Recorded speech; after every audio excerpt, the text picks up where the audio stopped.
Okay, so we all hear about how fuel cells are this amazing source of clean power. But, there's this hidden piece of the puzzle, this one major challenge that stops them from just powering our world directly. Today, we're going to pull back the curtain on the technology that bridges that gap. It's the secret sauce that turns all that raw potential into the actual, usable electricity we rely on for, well, everything. All right, let's just dive right in with a super simple question. Fuel cells, right? They're amazing. They make clean electricity, the only byproduct is water. So what gives? Why can't you just plug your phone or your laptop straight into one? Well, the answer to that is actually a really cool engineering puzzle. So to figure this out, you've got to realize something fundamental. Not all electricity is the same. I mean, not even close. The kind of power that comes out of a fuel cell, it's a completely different beast than what's coming out of the outlets in your wall. And right here, this is the absolute heart of the problem. A fuel cell, it spits out something called direct current, or DC. And this DC power is, well, it's pretty wild. It's low voltage and it's unstable. Just think of it as raw, untamed energy. But our grid, our homes, everything we use runs on the complete opposite. High voltage, super stable, alternating current, or AC. It's like they're speaking two totally different languages. And that is where this thing called power conditioning comes into play. It's the magic wand, the essential piece of the puzzle. It's literally the universal translator that takes that raw, choppy DC power from the fuel cell and turns it into the clean, perfect AC power that our entire modern world runs on. So you're probably wondering, how does this translation actually work? Well, it's not some kind of black magic. It's actually a really clever three-step playbook that engineers have gotten down to a science. Okay, it all boils down to three main stages. First up is the boost. You've got a DC to DC converter that takes that low, kind of jumpy voltage from the fuel cell and just cranks it up to a nice, stable, high DC voltage. We're talking around 400 volts. Then comes step two, convert. This is where a DC to AC inverter comes in and basically just flips the direction of the current back and forth really, really fast. That's what creates the alternating current we're after. And finally, you have to filter it.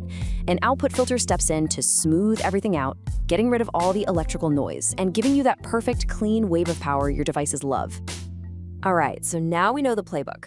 Let's see how this stuff actually works out in the real world.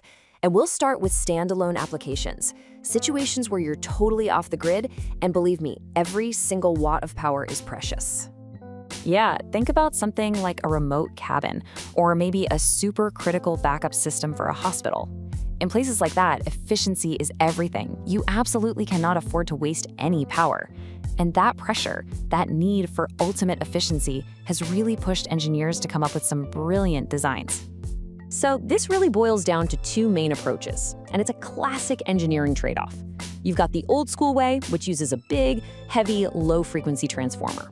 It works, it's reliable, but it's not super efficient. Then you have the modern high-frequency approach.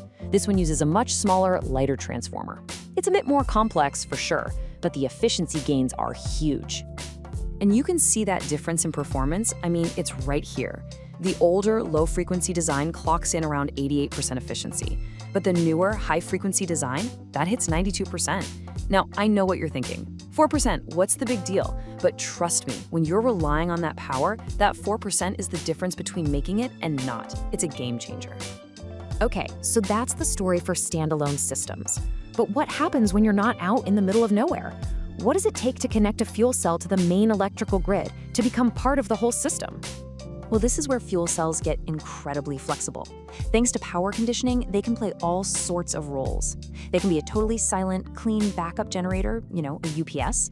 They can run in parallel with the grid, giving a building a constant, steady supply of power. They're what makes fuel cell cars go, conditioning the power for their electric motors.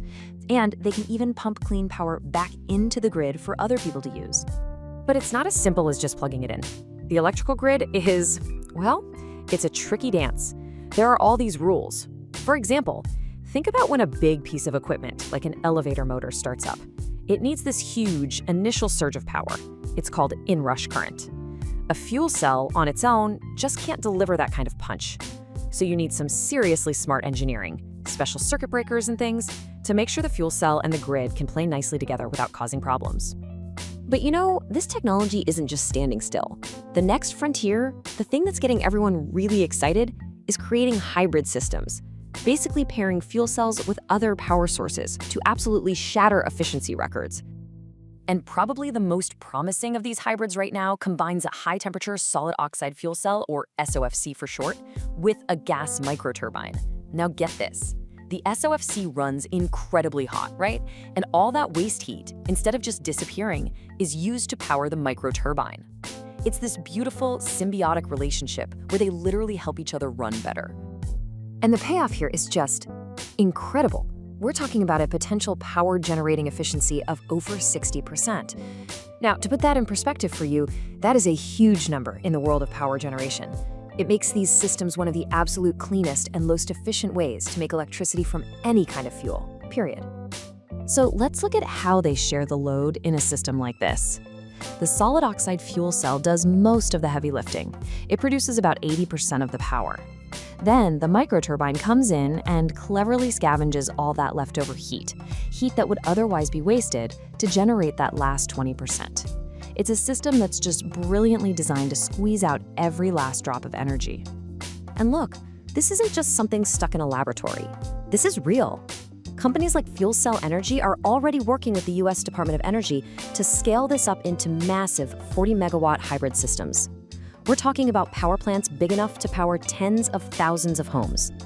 So when you boil it all down, power conditioning is really the unsung hero of the fuel cell story. It's that crucial, sophisticated step that unlocks all of their amazing potential. And that leaves us with a really exciting question to think about. As these silent, super clean, hyper-efficient power systems start to become reality, where are we going to see them pop up? How will they change the way we power our world? It's going to be fascinating to watch.